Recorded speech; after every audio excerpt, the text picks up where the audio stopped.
start it? In just a minute. Let's let it connect. Give me just a second.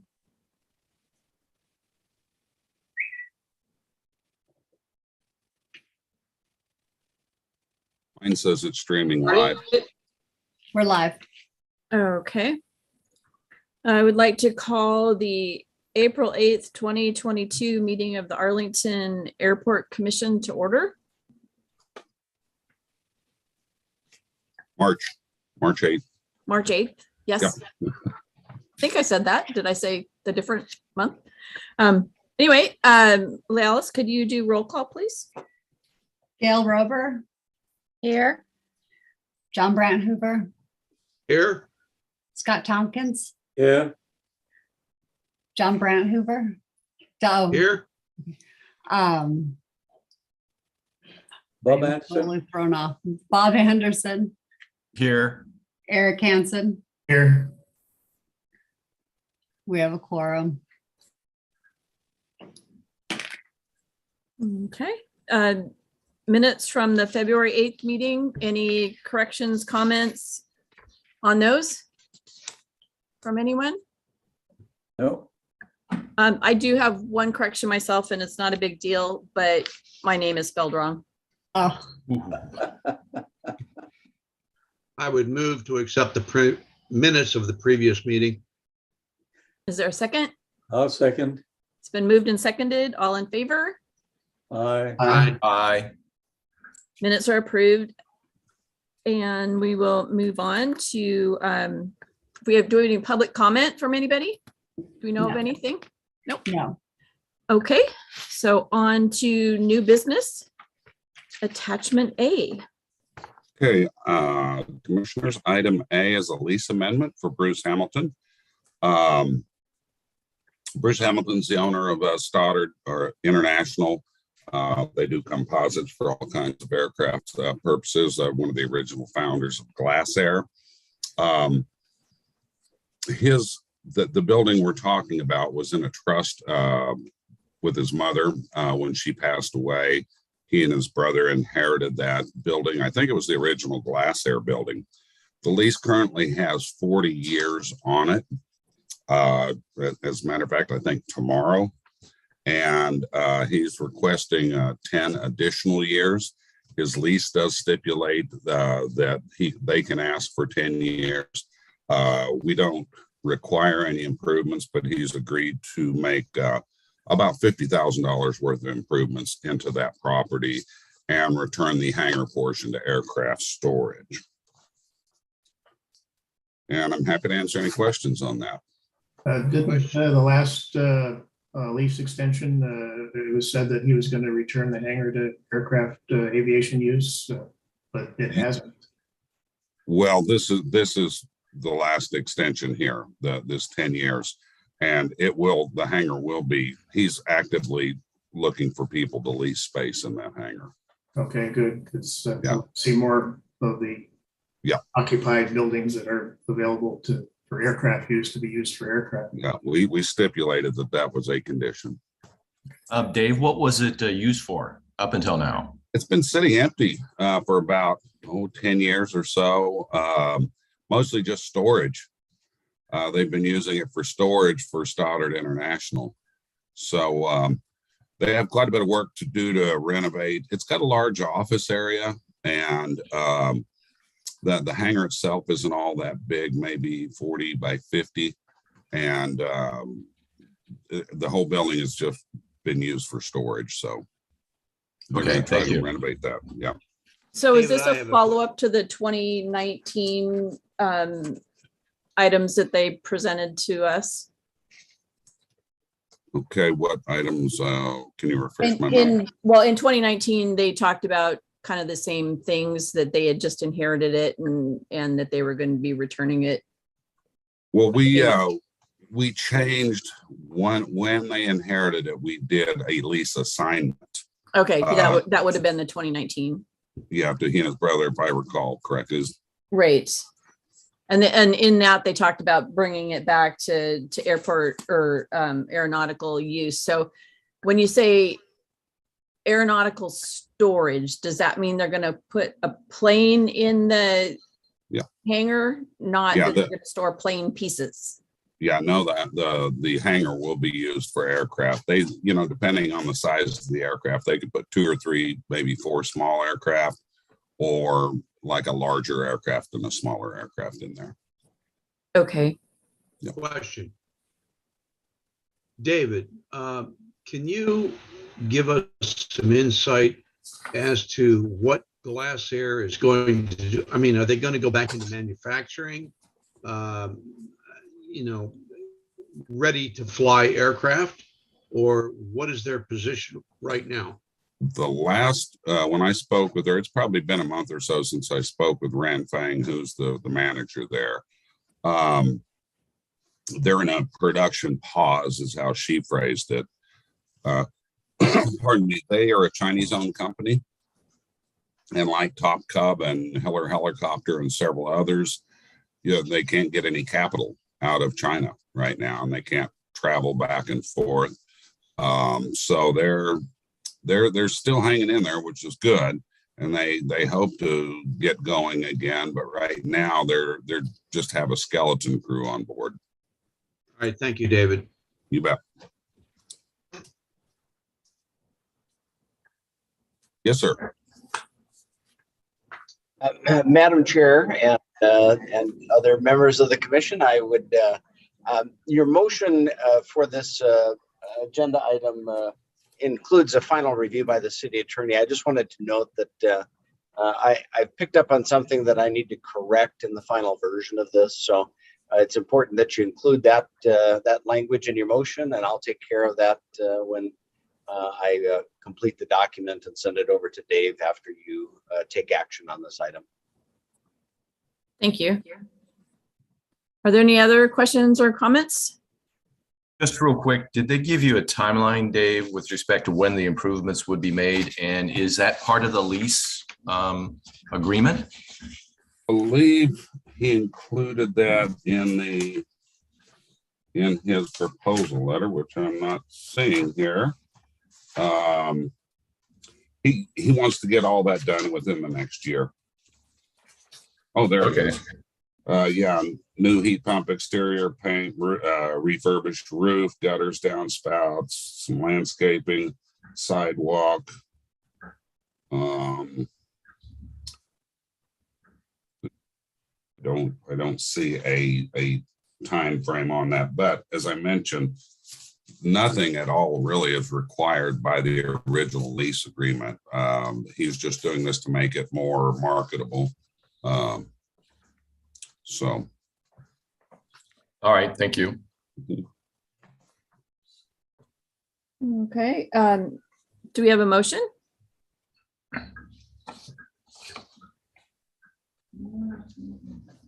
I move to approve the lease amendment with Bruce Hamilton pending final review by the city attorney. Is there a second to that? I'll second.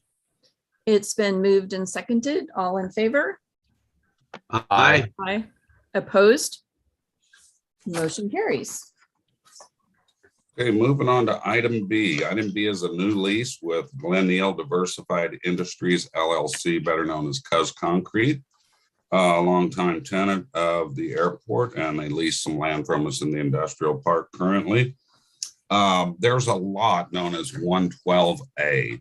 If you look at the location drawing, you can kind of see where it is in relation to 63rd Street and the airport. It's kind of hidden behind another building. Excuse me, there's not very good access to it. So it does have kind of some limited uses there. What they're proposing, they would like to lease a portion of that. Item C will be the other entity that wants to lease the other portion of that lot. That lot is currently vacant. They're going to be storing equipment there. They'll make some minor improvements to it as far as more of an all-weather surface and some fencing to protect their equipment. I believe this lease is roughly, trying to think of how much it was. It is per year, but it'd be one of the few uses we could do with that. So I think it's a good use of that property. As I said, it has sat vacant for a long time. Yeah, about $20,000 a year in lease to the airport. And I'm happy to answer any questions on that one. Yes, Dave, I'd like to ask you, you mentioned that there's going to be, that the lot will be split into two, and Cuz want to lease one portion of that, That is correct. and who, do we know who the other? Yes, that's the next item on the agenda. Okay. So I have And a this- question regarding access. Is Cuz going to create an access between their property that's on 67th back Correct. into that? That is Okay. correct. So they won't have any access to 63rd. I I couldn't tell. could. I couldn't tell could. if there was an easement or a road or There is Okay. kind of small though. it looked like it. Yeah. It wasn't Easement very between defined. those two parcels. Yeah. Okay. But their intent is to come off of their main lot. That's correct. It is storing additional equipment and materials. They just need a little bit more space. Right. Yes, this is basically a 5-year term. Annual with 4 renewals. Their other lease with us expires in about 5 years for their other properties. So we'll have to, I didn't want to make it any longer than that. So, because we're going to have to revisit all those at that point. Any other Okay. questions from anybody? None.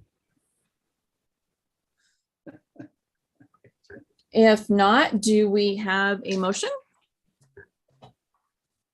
I'll propose the motion. State the motion, please. Oh. I've lost the wording, John. You'll have to excuse me. Can somebody else help No me, problem. please? I move to approve the new annual lease with Cuz Concrete pending final review by the city attorney. Is Thank there you a very second? much indeed. It's been moved. Is there a second? I'll second. It's been moved and seconded. All in favor? Aye. Aye. Opposed? Comment, Excuse me? comment. Okay. Cuz has been a great customer. I think this is a great move. Thank you. Okay. So motion is approved. On to item C. Okay, item C is a lease amendment for Mountain High. Mountain High is a marijuana processor and located on 63rd. The east side of their building abuts this vacant lot. We have an existing lease with them. They want to enlarge their business. So they want to take a portion of this lot 112A and use it for that purpose. Both Cuz and Mountain High are combining funds to have the lots resurveyed. So lot 112 will become a larger lot and lot 112A will become a smaller lot, but they are paying for that survey and legal description. Surveyors are pretty backed up right now, so we don't have the survey right now. There is a drawing in your packet that shows how they're dividing that up from the existing legal description and survey.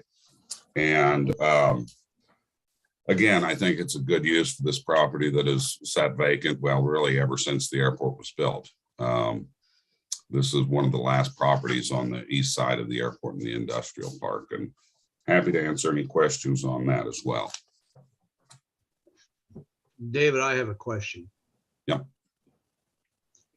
I'm a ham radio operator, and I have noticed that there is significant interference during the winter from marijuana grower operations in the area who use heaters to heat their areas during periods of cold temperatures. It is interfering significantly with radio communications, amateur radio communications, which is a violation of FCC rules. I would really like to see the Airport Commission do something to cause these marijuana grower operations to be in compliance with FCC regulations. I'm writing myself a note here. Okay, this is the first I have heard of that. Their leases, all the standard airport leases say that they cannot cause radio interference for aviation radio frequencies, which they don't. I'm not sure about the ham operations. It doesn't specify that. It just, the standard lease language, Steve, help me out here, if you would, does specify that they cannot cause, among other things, smoke, dust, various things. That language, Dave, is in paragraph 2 of the standard lease agreement. If you want to look at the new lease with Glen Isle Diversified Industries, it contains that language which talks about the use of the premises cannot interfere with the use of the airport by aircraft by reason of electrical, electronic, or smoke emanations. So the key function is going to be.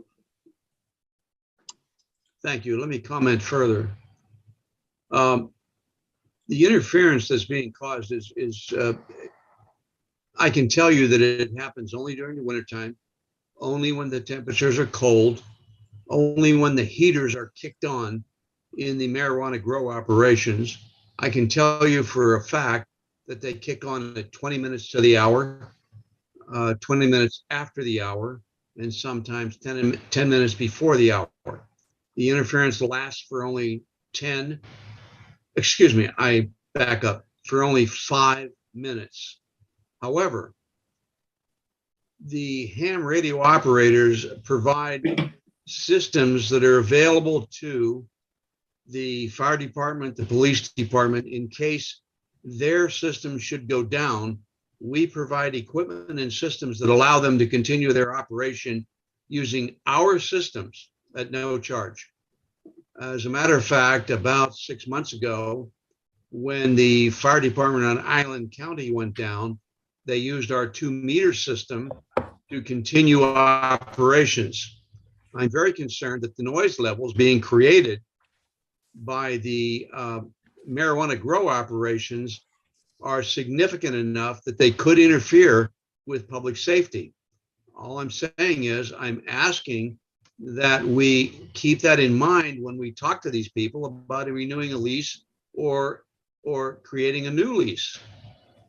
We can definitely do that. Is there any kind of like filtering that they or the ham operators can do to take care of that? The ham operators to date have done all they can do at their end. However, the emissions that they are creating are in violation of FCC communications regulations. And I suggest that the board of the commission hold these people to a tighter tolerance. Well, we can look into that. As I said, this is the first I've heard of this. So let me do some checking and get back with you. Okay, one last item, David. About 6 months ago in Island County, the fire and EMS system went down.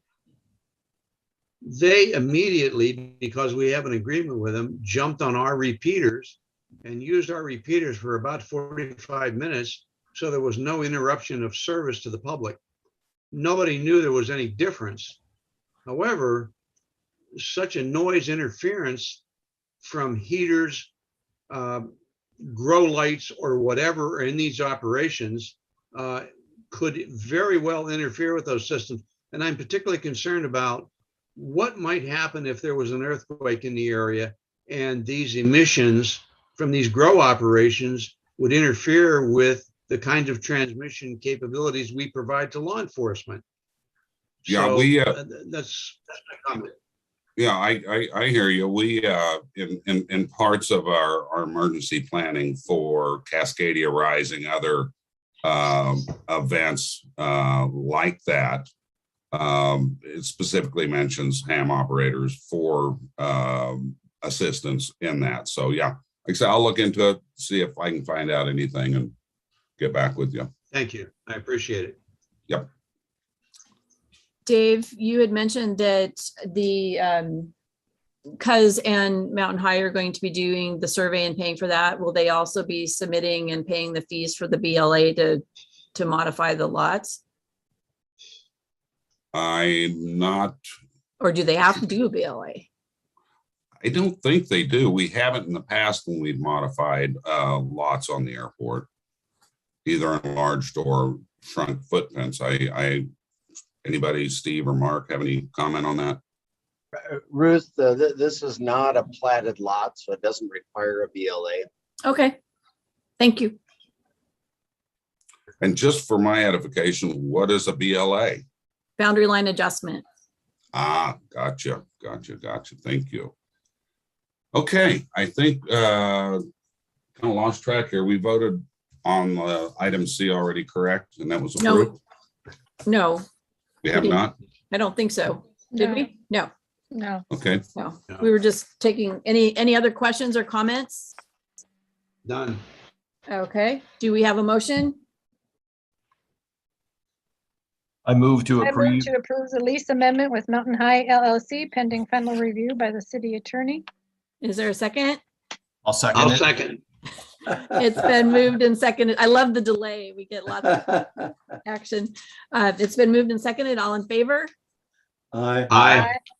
Opposed? Motion carries. On to item D. item D is a amendment to our memorandum of understanding that we had with them on the original project. Steve, the city legal counsel, Mark Hayes from Community and Economic Development, myself, Paul Ellis, city administrator, have been working on this since the last time we brought it up before the commission in December, I believe. We've gone back and forth quite a bit and come up with an agreement that we feel is fair to everyone. And I'm going to let Steve kick it off, and then if Mark has some things he'd like to add, then we can go to Tim or Robert Shipley from SmartCap. So Steve, take it away. Well, these are completely unscripted remarks, so I want you to know that I've not prepared any remarks for today, but I'm happy to give you a background. What's before the commission tonight is an amendment to the memorandum of understanding that you've already entered into with SmartCap for the additional property, phase 2, and essentially what has occurred is we've had some discussions with SmartCap about the importance of language that's included in this First Amendment, which relates to, among other things, the rental readjustment provisions of the lease. And one of the concerns that was raised by me was I wanted to address any questions that the state auditor might have with respect to gift of public funds. And through the process, we've been discussing with SmartCap representatives their perspectives on this. And between us, we've come to an agreement that the language of the First Amendment to the MOU makes sense and is something that the city staff can support. The MOU spells out in some detail the numerous public benefits to the project that are created by this, the ultimate lease agreement. And the MOU is essentially an agreement for city staff to continue to work with SmartCap on the language of an actual lease agreement, which will have to come back to the commission for approval. But essentially, the agreement calls for an expansion of the MOU area, or expansion of the lease project. There are requirements for SmartCap to construct public improvements, which includes the construction of 173rd Street, as well as some pocket parts, which are required by the city code, and significant public expenditures in terms of both the cost of the project itself, the fees, and rental revenues that are going to be generated to the airport. And so we've asked for the Smart Cap to be present. They provided a slide deck, and I assume that they may want to address the commission about this. But from the city staff perspective, we're satisfied that the MOU is adequate, that we can recommend approval. We're all, Mark and I and Dave and his team are all here to answer any questions that the commission has. And with that, maybe it might be appropriate for Tim or Robert to take over with your comments to the commission. Yeah, that would be great. Steve, first of all, thank you. Mark, did you want to add anything before I jump in, or would you like me just to kind of move forward? Yeah, I think if you just go through your presentation, Tim, that'd be great. And then if there's any follow-up questions, we can address those later. Great. Well, we've gone through a majority of this presentation in the last commission meeting. So to spare you guys, unless there's a request for us to go through it in excruciating detail again, my thought process here was I would skim through some of the slides that we've been through in the past and really talk about what we're providing the city, what the benefits to the airport are, and have that conversation so that hopefully I can answer some questions that you probably have in your mind.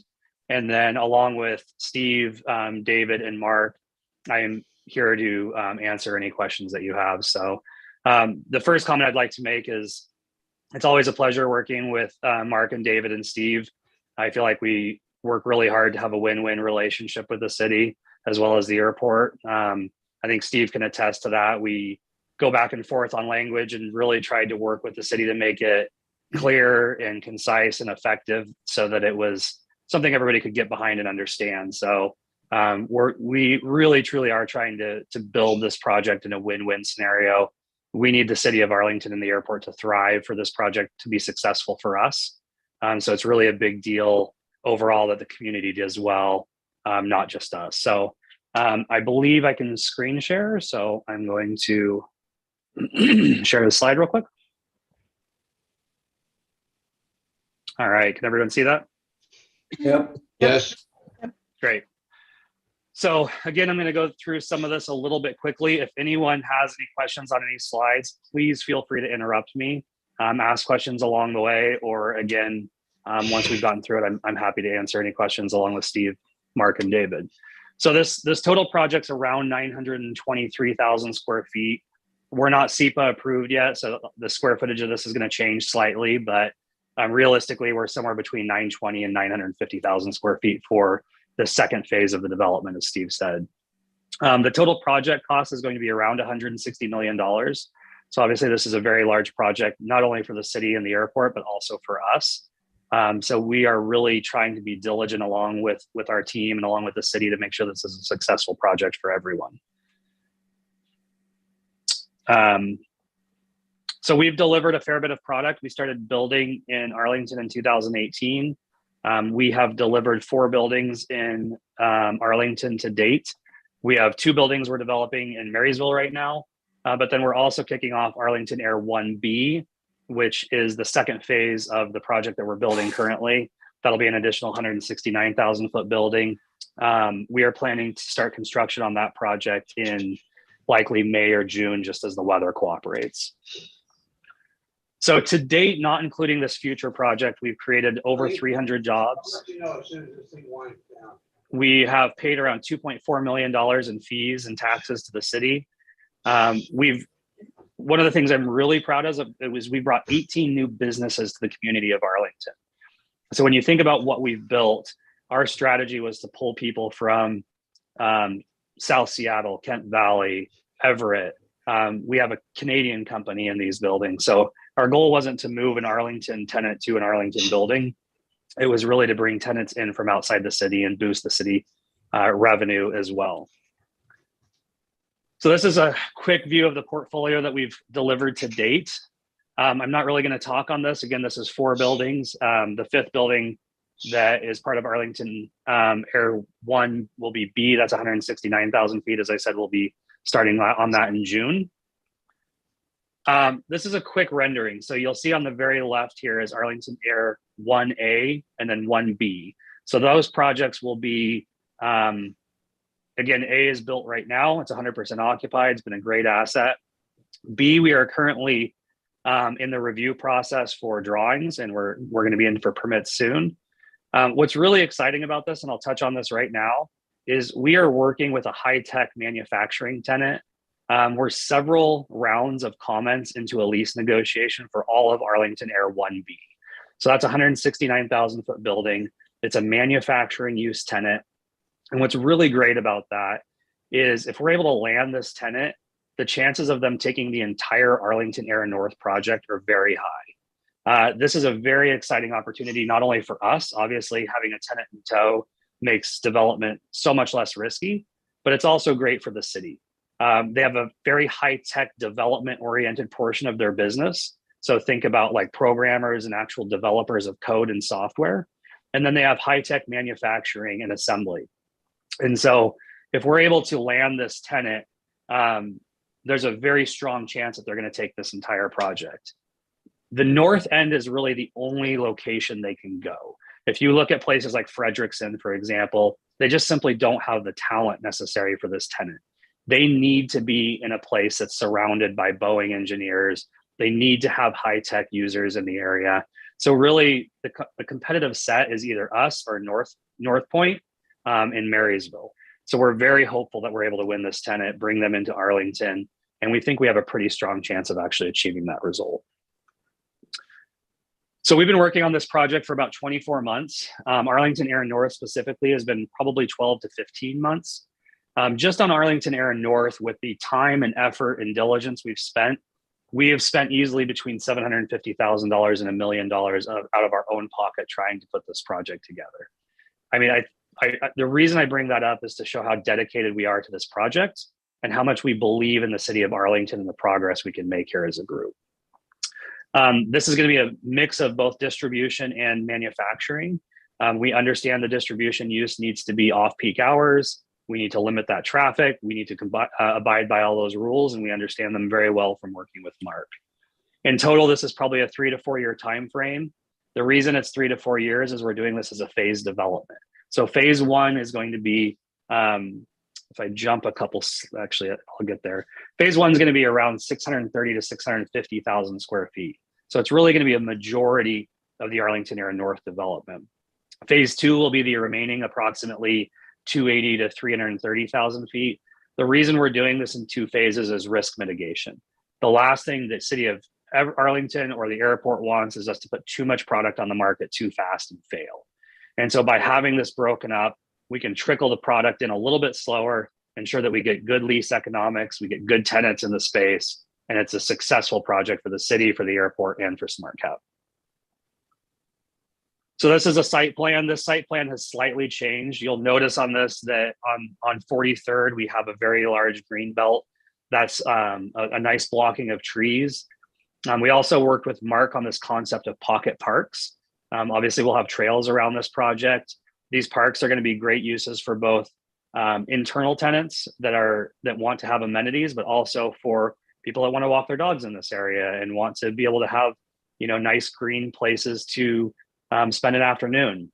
So that was a combination of, again, being in good partnership with the city and finding a solution that allowed us to maximize the square footage of this site, really provide the airport and the city the most value for this site, and have a lot of green, beautiful property with parks. We'll have this well landscaped. We really want to make this a beautiful campus-like feel and have this area be something that Arlington is proud of and the airport is proud of. So these jobs or this project will create an additional 770 jobs. This is based on the 1 job for every 1,200 square feet that we negotiated with Mark. Outside of some additional costs for ground lease, et cetera, we're going to pay $6.74 million to the city when it comes to things like permits, fees, taxes, et cetera. Again, $160 million, 923,000 square feet approximately.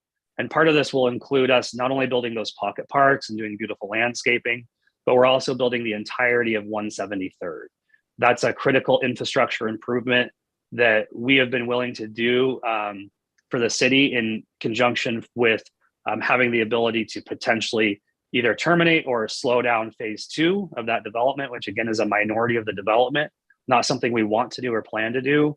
It's really just a safeguard in case there's a major economic recession that we need to be able to push pause for a moment. So as Steve mentioned, I'm going to skip that slide.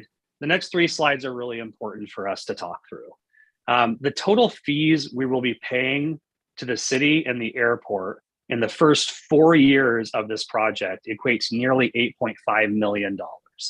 It is a very significant amount of capital that we are putting into this project from a permit standpoint, traffic mitigations, building out 173rd at approximately a $3 million cost, building out these pocket parks, taxes, etc. This does not include any revenue generated from taxable income for tenants or any of these other users. These are literally just costs being paid for the construction of this project. When we flip to the next slide, Steve talked a lot about ensuring that this wasn't a gift of public funds, something we don't want, something obviously the state does not want, and something the city cannot have. So we put this together, and I want to be very clear that these are rough order numbers. We did go to our general contractor. The reason this meeting took so long to get back to was this table. Though these are rough order numbers, we wanted to be fairly accurate and have a fairly tight understanding of the value that we will be providing to the city and dedicating to the city. So when you look at this, these are things like utility costs, pocket parks, the roadway infrastructure. All of these costs add up to about $17.5 million that we'll be dedicating to the city. And when you really think about that, how are we able to absorb $17.5 million of cost and things that would be dedicated to the city or provide value to the city and the airport? Well, the answer to that is the fact that we're able to master plan this site. If the airport chose to have smaller users come through here, piecemeal this into individual developers over a longer period of time, you really would have a hard time master planning the site and absorbing such a significant amount of cost. And so by master planning this site, having a large amount of capital and equity going into this, it really allows us to absorb more cost and not have to have the city participate in the same way that they might otherwise have to. This is the example of why we believe, and Steve believes as well, that this is not a gift of public funds, and that really this value we're providing to the city is significant and meaningful, and that we're doing this in conjunction with the city, again, to have a win-win development. The final slide, not the final slide, but one of the most critical slides in my mind that I want everyone to pay attention to. And this is a really hard slide to read, so I'm going to try to explain it. And I would welcome questions if I'm not explaining it well, because I really want people to understand what this means. So when we talked about a market reset and a rental rate adjustment cap, what that means is there's 2 aspects of this. One has already been approved and we've had in our current lease, which is annually we have CPI increases capped at 2.5%. Every 25 years, we have what we call a market rate reset. And what that means is we go to the market, we understand what the market rate is at that time, and we reset the ground lease payment to be a market rate reset. That's great. We don't have a problem with that. Where it gets challenging for us and other buyers and other owners of this project long-term is that without a way to have a mathematical equation around what that reset could look like in a worst case scenario, it makes this project unbuildable and unbuyable to these institutional groups. And so there's 2 columns here that we really want to pay attention to, and these are adjusted over a 25-year period. The column on the very far right, I'll point your attention to first, which is this column here.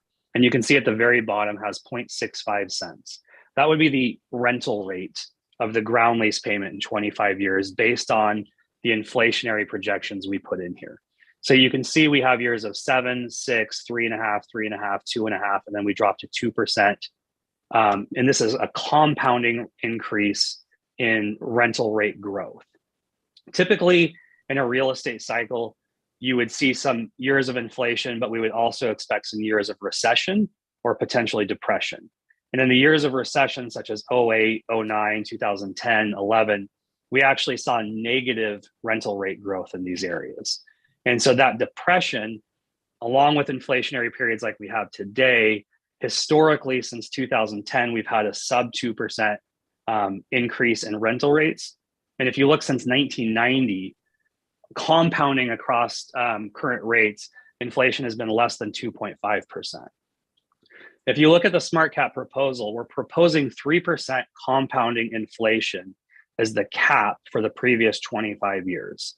So if you take the rental rate today and you compound that annually for 25 years and you reset the rental rate, you see that we ended up at a 71-cent rental rate versus a 65-cent rental rate with something that we just projected.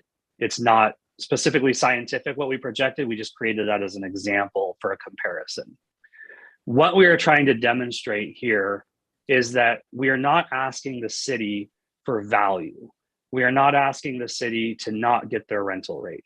We are not asking the city not to be able to reset at a reasonable price. We think all of those things are important. What we're doing by having a 3% compounding rental rate cap is we're making a mathematical equation possible for a future buyer. They can look at this and say, worst case scenario, we're going to pay 71 cents in 25 years. That allows them to underwrite this and build a financial model around that number. And that is a very critical piece for us. And so really, again, the big ask that's taken us over a month to get through is understanding that this isn't a gift of public funds, which is that 17.5 million we talked about just a moment ago. And then really showing that we're not asking the city to not generate the value or the airport to not generate the value on the ground lease. We're really trying to make this mathematical so that a future buyer can actually analyze what worst case scenario is. Does anyone have any questions on that before I continue on? I don't want to just run through this and not address any potential concerns. Real quick, is that 3% fixed or is that the cap? So 3% compounding annually is the cap that we are requesting, yes. So if CPI is less than 3%, say it's 2.5%, that's what we would use. So there's two factors here. The first factor is the annual reset, because there can be a reset every 5 years based on annual. That is CPI, the lesser of CPI or 2.5%.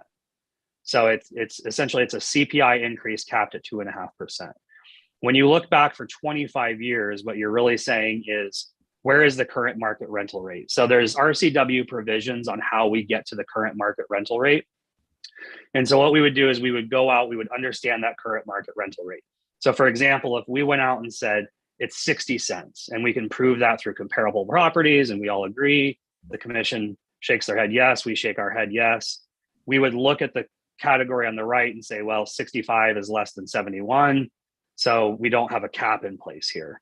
Now, if the rental rate was 72 cents, we would look at the smart cap proposed 3% compounding rate, and the max that would get reset to on that 25-year period would be 71 cents. What we're trying to display with this chart is to show that the chance of the rental rate being higher than the 3% compounding cap feels very low, in our opinion. Thank you. Absolutely. Great question. Thank you. So again, this is really a slide from the previous presentation. We plan to do this in 2 phases. Our current site plan has phase 1 closer to around 640 to 650,000 feet, and phase 2 being closer to 250 to 280,000 feet. Really, that's just kind of a shifting of building footprints and trying to make the pocket parks and just like everything work with the overall site plan. This will be in flux until we get through SEPA with Mark and his team, but we feel like this is a fairly reasonably accurate area to land on for now. This slide, again, hasn't really changed from the past. This is really just a recap of what we were talking about. The current terms that we have in the MOU, it's a 75-year lease. We have a set rental rate today. We understand what the increases are. We've worked with Mark and his team on building a reasonable job number expectation. So how many jobs do we want to create per square foot of these facilities? Really the big two things were, again, that gift of public funds, as well as that market rate reset, and helping the commission truly understand those and answering any questions around that. These are ground lease comps, again, to show that what we're asking is market. Nothing has changed here from our last presentation. But the point here is that we have a number of these ground leases that show that this is a market request and not something out of line with typical ground leases for other users inside of the state of Washington as well as Oregon. And that's it. So I will stop sharing and allow for a question and answer. Does anyone have questions? One question, the building of, what is it, 173rd? I believe that's part of phase one. Yes, that is part of phase one. We really require that, in my opinion, for an operational standpoint. So I think, though it is an expensive give, I think it was also one that benefits us as well. So our goal is to do what's called ATB during the construction process. So we will immediately go in and put the first layer of asphalt down on that road. So we'll grade it, we'll put the rock down, we'll asphalt it. It's just that first layer of asphalt though. That way we have truck traffic over it. We're not beating up the site so bad. And then as we're finishing phase one, we'll do a final ATB layer on that entire road so that it's of a finished quality. We just want to wait on that finished quality, which is something we've talked to Mark about. And I believe he's agreed. Mark, you can shake your head. That way we're not just damaging the road at a significant cost of repair and repaving it, quite frankly. Okay, thank you. So the in constructing that road, is that offsetting your traffic mitigation fees, or is that in above the traffic mitigation fees? That's above traffic mitigation fees. Okay, great, thank you. And then historically, we've gotten some consideration on traffic mitigation fees for building such large projects, but that's been not something we're negotiating kind of currently. That's something we usually talk about down the road. But the pocket parks and 173rd would be outside of that scope. Okay, great, thank you. I also wanted to ask, I was just looking at the site plan, and it between building 5, 4 and the pocket park, it looks like there's additional access out onto is it 51st, or is that just like a turnaround? Because you've got little arrows for the entrances in your diagram that says curb cuts and entrances, but those two don't have arrows. So are those not curb cuts? So this site plan, it's a great question. This site plan has actually slightly changed as well. Okay. So I should have updated this, but I didn't have it when I sent to David. We're actually eliminating one of those two buildings. So we'll actually have one less building in the site plan. So we'll have one less curb cut as well. So we will need curb cuts for car access as well as truck access. Just from a safety standpoint, it's imperative that we keep trucks and cars away from each other. But that's something that we will work closely with Mark and his team on to make sure that we're code compliant and we're pulling as many trucks in off the main roads as we can. So will there be then 3 curb cuts onto 51st or 4? Robert, can you answer that? I can actually, if I can share my screen, I can show an updated site plan that we can walk through if that's helpful. Oh, thank you. Give me just a second. No problem. There you go.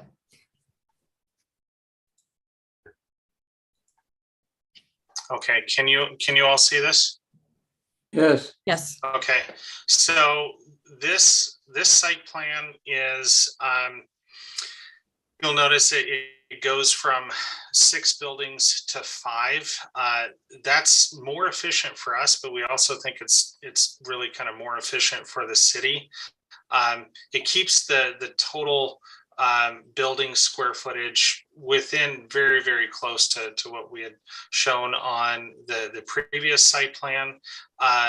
You can see this is phase 2 of our Arlington Air Building B project that that's right just north of the project we finished last September.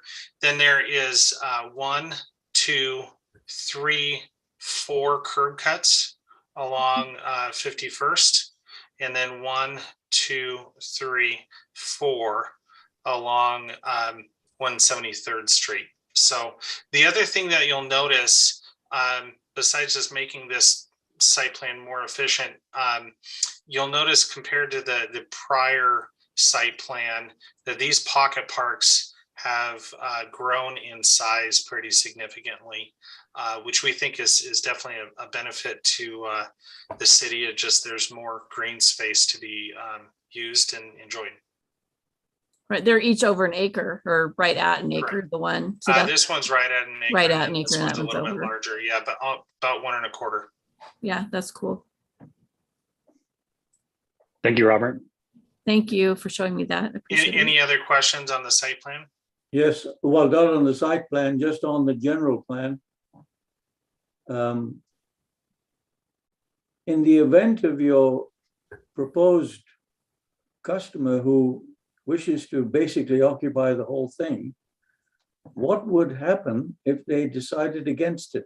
What would happen to your entire plan? Fantastic question. I can take that, or you can, Tim. Go for it. Yeah. Yeah. Well, quite frankly, we keep on moving forward because this site plan is a site plan that we would go execute on regardless of that tenant, because the way that we've designed these buildings are highly sought after in the market. They're highly flexible for a lot of different manufacturing and light industrial uses, and they're very flexible in the way that we configure the buildings to be able to suit different tenants, all the way from, on the small end down to say 10 or 15,000 square feet, all the way up to say 100,000 square foot user. So where demand is in the market, we would have these built and leased up regardless of that tenant. I think Tim referenced that tenant as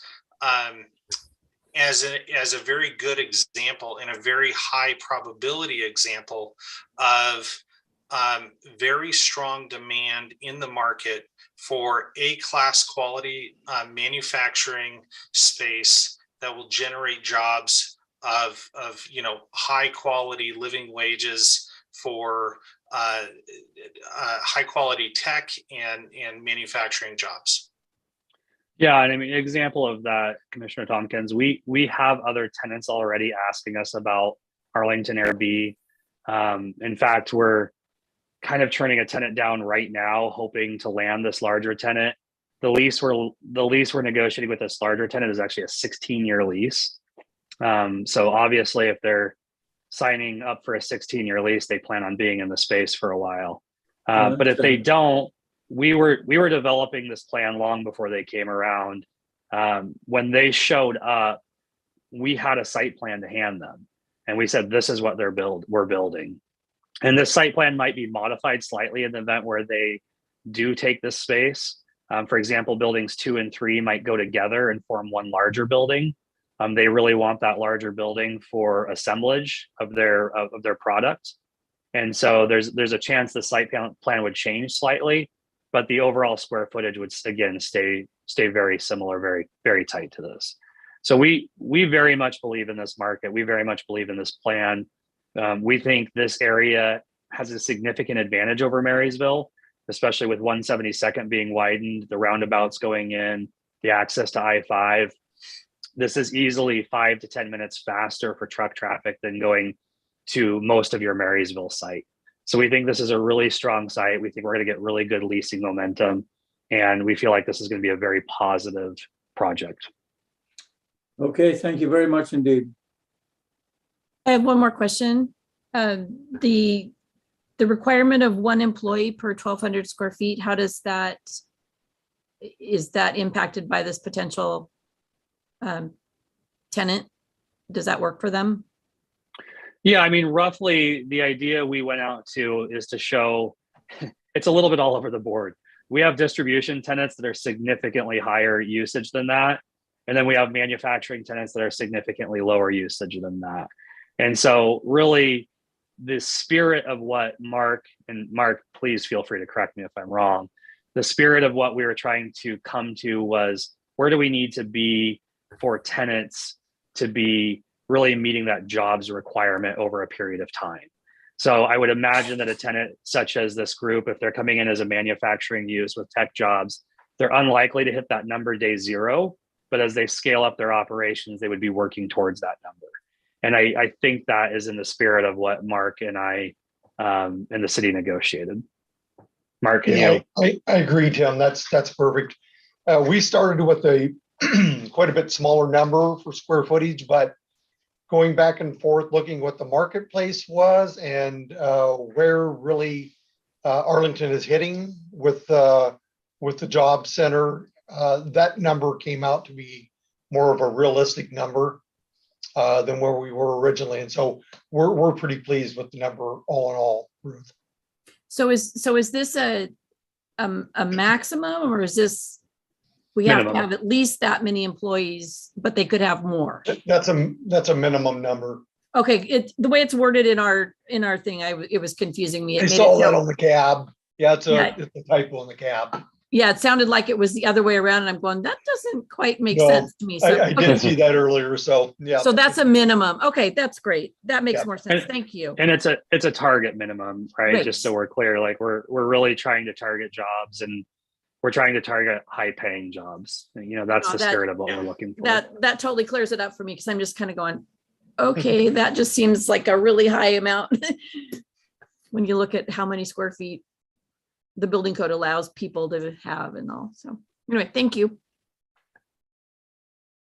Are there any other questions? Yeah, I had a question for Dave or Steve or Mark regarding some of the terminology in this amendment, specifically page 2, paragraph 3, where it's talking about there's a 500 or 400,000 square foot rentable space that will be warehouse or distribution rather, excuse me. Yet it does not specify how that 400,000 square feet would be distributed between, say, phase 1 and phase 2.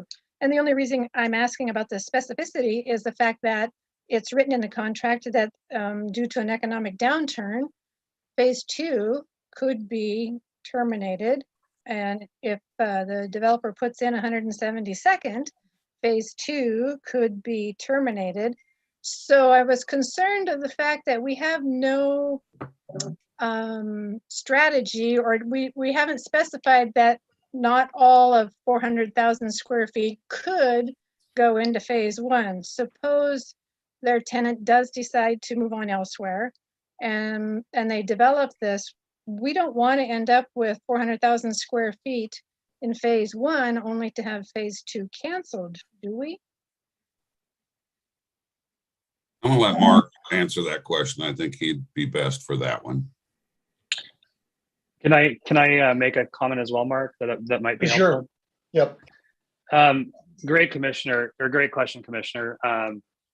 Part of the reason that 400,000 number even exists is we actually horse traded use from Arlington Air 1B into Arlington Air North. And so really, if you looked at it from a pre-horse trade, and what I mean by horse trade is we had an approved use for Arlington Air 1B. And I asked Mark and the city, can I not do distribution in this building and move it up into Arlington Air North so I can build a potential more distribution like use that's more efficient and effective? And so really, if we looked at that differently, we would have about 200,000 feet in Arlington Air North that is approved from the Arlington Air North site plan. And the remaining portion of that are about 220,000 feet, excuse me. And the remaining kind of 170, 180 was from Arlington Air 1B and trading that use and when that gets developed. So really we're pre-building out Arlington Air 1B right now. And so we're effectively pre-building manufacturing in exchange for building that additional distribution at a later date for ourselves. Okay, thank you. Yeah, I was just concerned because it was I obviously understood it to mean 400,000 square feet on this up and coming new project. Did not realize that it was coming from the other project as well. The number's the same in aggregate, Gail. It's just that we Okay. shifted it from one project to the other. Okay. Yeah, that's a great question. Some of these things are hard to articulate over slide deck presentation. So thank you for that question. So Mark, just one little question left. Do you know how much commercial industrial space we will have left after this lease is approved? How much does Arlington have left? So all in all, we're looking somewhere in the vicinity of about 70 acres. That's greenfield property. Then we'll have to start looking at redevelopable property within the CIC. So we're almost to our build out stage. Yeah. Okay, thank you.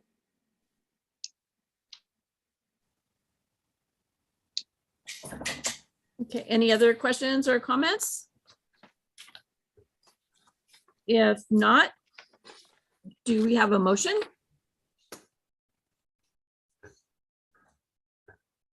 I move to approve the First Amendment to the Memorandum of Understanding regarding long-term ground lease with SmartCap as presented, and direct staff to proceed with preparation of a ground lease or leases to reflect the MOU.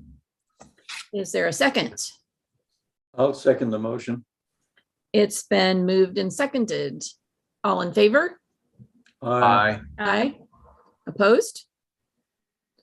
Motion carries. Thank you.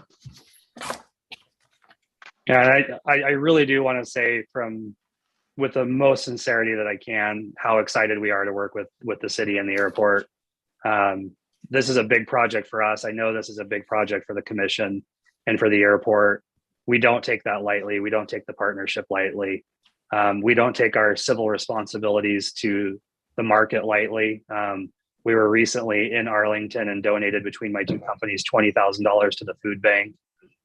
We plan to continue to be a good partner in ways like that are outside of just development. So we truly appreciate the fact that the commission and the city and Steve, the attorney, are all so willing to work with us to develop something that I think is going to be great for the city of the airport as well as for us. So I truly do mean that, and I truly, from the bottom of my heart, want to say thank you to each of you, and that we're really excited about this project, and we look forward to it. Good. Thank you. Great, thank you. Absolutely. Great, Tim, and I will reiterate, you have been a great partner with the city, and it's been great dealing with you, and we're looking forward to this project getting underway. So kudos to you. Thank you, sir. Yeah, thank you all for just being great to work with. It's been great. All right. Okay. Do our council representatives have any information for us or comments? You want to go first, Michelle? I knew we were going to do this. Well, I don't really want to follow SmartCap because they had all that great news, but I'll do it anyways. So, this is some PR work for Mark, and all of you might know about it, and maybe most of you don't, but it's such a nice tool. It's the development activity map, and it's a live version on what's going on in the city. And when we started talking about this map, like, I don't know, maybe in the past year, some council members didn't know about it. And I can't tell you how many people in the community don't know about it. But if you want to sound really smart about what's going on out there, all you need to do is pull it up and click on the highlighted areas, and there's plans. And so I thought I would just talk to you about that and see if it's something that you might want. I can send the link to Lealis. And you can look at it and play with it, but literally it has everything that's going on. And I look at it, Mark, I look at it all the time because you can't keep up with what's going on right now. So if you'd like me to send that to Lealis, I'm happy to do that, and she can share it with everybody. Yes, please. I think that would be a good idea. I've looked at it too, and it is really helpful, and there's a lot of information on it. It's nice to have because people are always Yeah. asking questions about what's going on there, what's going on here, and it's extremely helpful. So thank you guys for putting that together. Yeah, and I like to share it with people in the community when they start asking questions. Oh, That way definitely. they can just follow up on, on their own. So, all right, I'll send it to Lealis. Thank you. And as Michelle stated, it's changing daily, it seems Yeah. like. Now, a couple of things I want to bring up just as a heads up to everybody. We're starting this week on the Roundabout Construction at 43rd. So just a heads up to everybody, there might be some traffic issues out and about that way. And again, too, I'd like to thank SmartCap for the presentation. You guys do an outstanding job with everything I've seen you do. Appreciate it. And Thank you. And we did, if you hadn't heard, we did pass the internship position for hiring a new intern for the airport. Good. And that's about all I got for today. Thank you. Don, I just a comment. Before you said they were going to start work on the roundabout, I was actually going to ask the question because I thought, maybe I got it wrong, but I thought it was supposed to start at the end of February. Is that incorrect? I think the last I heard it starts this week, isn't it, Mark? Yeah, no, the commissioner is correct. There's been a little bit of delay. There was some back and forth with WashDOT on improvements and some right-of-way acquisition. We've worked our way through that. WashDOT should be submitting the construction permit, which will generate the construction. So yes, it has been delayed by about a month. You're correct. Yeah, as I say, the projects change daily. I was just going to say, to your point, Don, it's constantly changing. Thank you, Mark.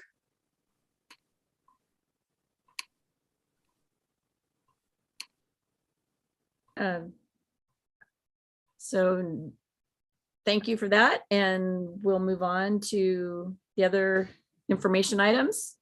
Yes, ma'am. So Marty, you want to take the airport intern position? Yeah, so as Don mentioned, we've been approved as of Monday, City Council to go ahead and go out for advertising for the 2-year intern position. That's a full-time position with benefits. And it's kind of a precursor to full-time hiring at the airport. It's sort of the long-standing tradition here at the airport. So we'll be going out, I believe, Thursday or Friday, and we'll advertise, and then we're going to close probably about 2 weeks after that, and could be conducting interviews at that time. Then we'll make a selection. We don't want to wait time. We need that person on board. The next item is nominations for commission chairperson and vice chairperson. At the last commission meeting in February, I asked the commissioners to think about who they might like to nominate for chairperson and vice chairperson. Have any of the commissioners had a chance to think about that a little bit? We will be voting on this at the next meeting. Tonight is just nominations if you have them. I'd like to say something. I think Ruth has been doing an outstanding job, and I would like to nominate her for commission chairperson. I second the motion. Thank you. I would be glad to do it. Are there any other nominations for chairperson? Okay, do we have any nominations for vice chair?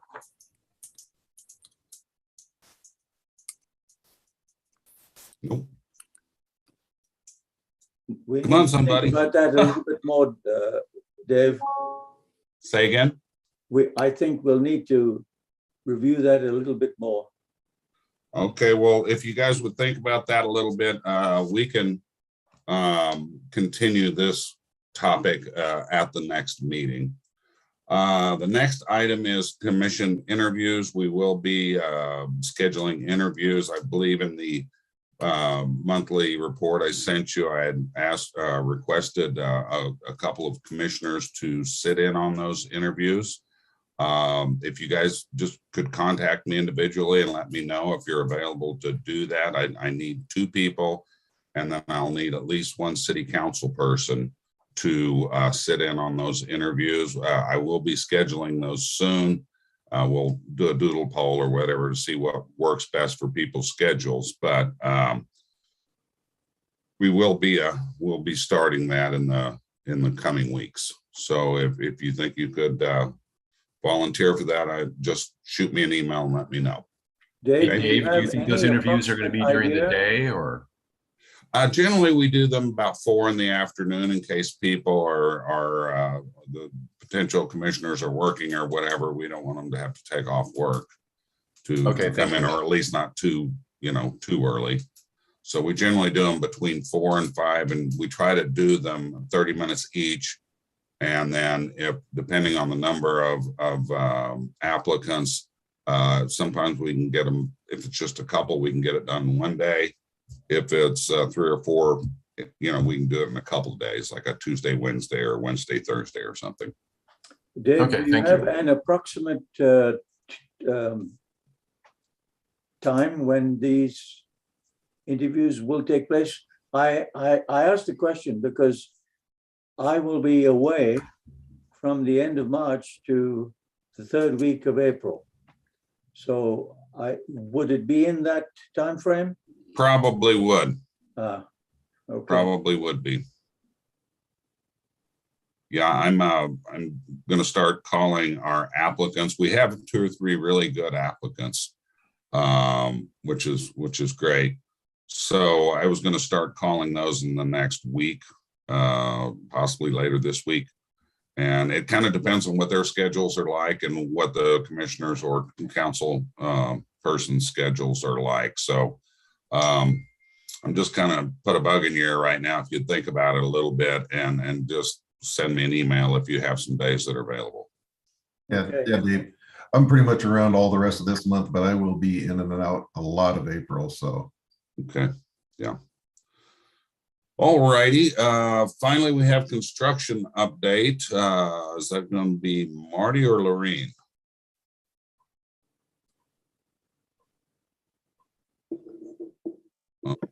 We're jumping at it.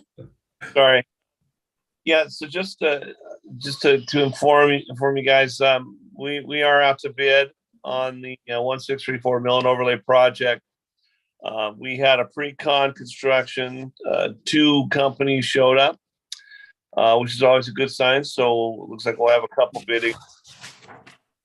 We close at 1 o'clock on Friday, and we'll send a notice out as soon as we have an apparent lowest bidder. And that's essentially where we're at right now. Then we need to wait for the funding to be approved with the FAA, and that is forthcoming. So we're just kind of, the first things first, we need to go out to bid, get some bids, and that's going to be completed on Friday at 1 o'clock. Okay. I had a question about the bidding. Are we required to have at least 2 bids to be a valid bid? Good question. I don't know that we have to, but it's always better to do.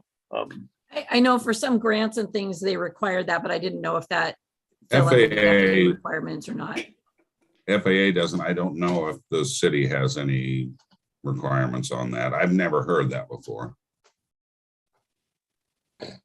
I ran Okay. into that on a fire station, and it was, we only kept getting 1 bidder, so we couldn't build it. So I just wanted to make sure we can do that. Yeah. All right. And that's about all staff has for you tonight. If anybody has any questions, we'd be happy to answer them. Cool. Okay. If not, do we have a motion to adjourn?